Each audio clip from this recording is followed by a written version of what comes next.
Breaking news mula dito sa Good morning. Thank you sa mga nag-alala sa akin. At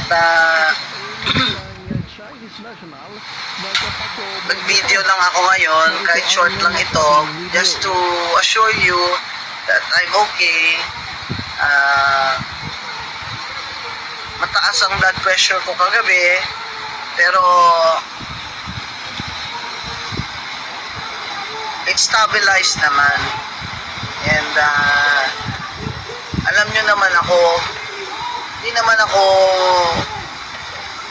nagagalit kung hindi talagang sukdulan yung injustice or mali, di ba? Si BBM nga, di ba?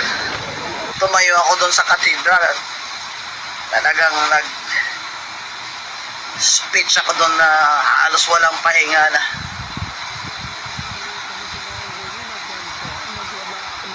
Panat talaga. Ito,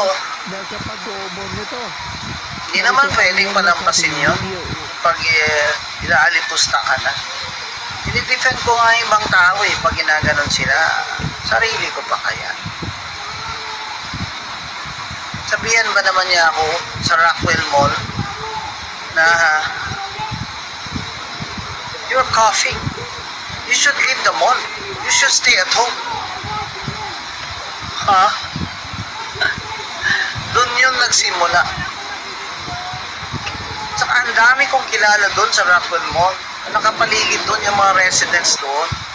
Kilala ko yan sila. Kilala nila ako. Isa pa nga sinabi pa siya sa akin nung pinuntahan ko siya, I'm sorry sir for the commotion. Sabi nga niya, Miss Gonson, gumanon pa nga Ibig sabihin, napahiya talaga ako doon sa ginawa ng taong yun. Sabihan ka ba naman, narito ang nasabing video. don't you have money to buy a mask?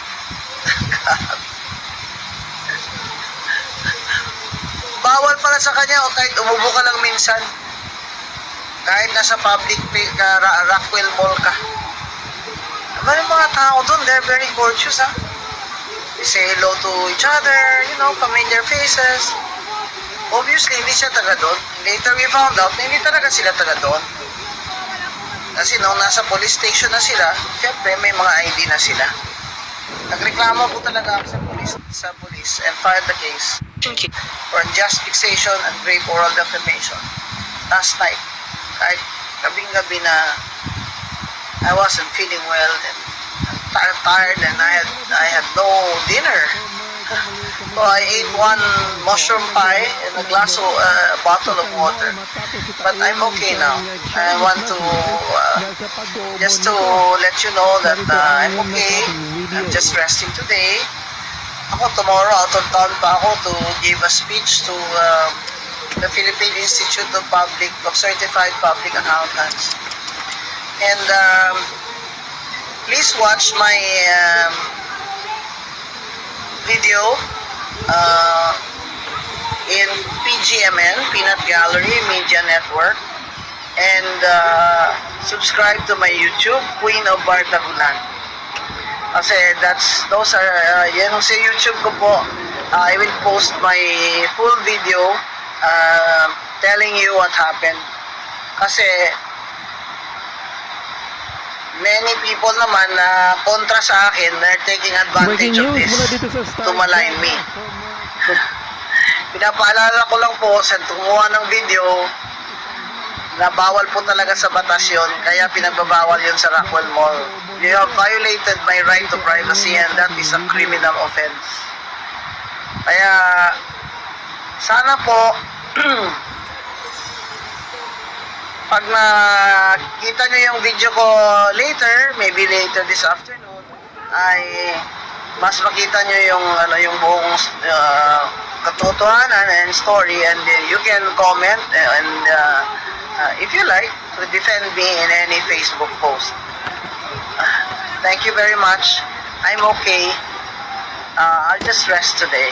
I'll stay home and rest today. I'm monitoring my blood pressure the whole day. But I'm feeling okay. Thank you. Thank you very much to all those of you who are concerned for me and supporting me and who love me. Thank you. Breaking news mula dito sa Star Kada.